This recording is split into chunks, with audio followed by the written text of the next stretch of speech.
हुकूमत से मुज़ाकरात पर पाकिस्तान तहरीक इंसाफ में इख्तलाफात सामने आ गए। शेर अफजल मरवत, जरताज गुल और शौकत यूसुफजई ने शहबाज सरकार से मुज़ाकरात की हिमायत कर दी। बाबर अवान ने मौजूदा हुकूमत से मुज़ाकरात को समझ से बालातर करार दे दिया।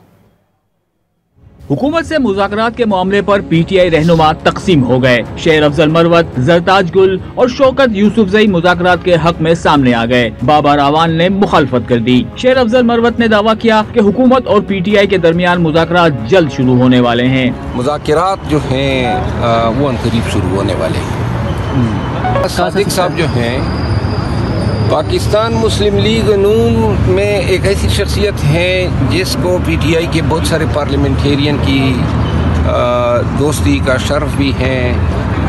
एक इंतहाई नफीस इंसान है।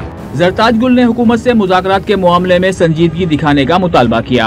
हुकूमत सब ये कहते थे ना कि पाकिस्तान तहरीक इंसाफ डायलॉग नहीं करती। अब इसमें फैन बट्स नहीं, हम डायलॉग कर रहे हैं, हुकूमत मेच्योरिटी का मुजाहरा करे और डायलॉग करे। साबिक वजीर खैबर पख्तूनख्वा शौकत यूसुफजई ने मुतलब्बे किया कि अगर हुकूमत ने मुज़ाकरात में पहल न की तो 14 दिसंबर से सिविल नाफरमानी की तहरीक के लिए तैयार हो जाए। हुकूमत होश के नाखून ले और अपोजिशन से मुज़ाकरात करे। पीटीआई के मरकजी रहनुमा बाबर अवान ने बावर कराया कि हुकूमत से मुज़ाकरात का मतलब इसे तस्लीम करना होगा।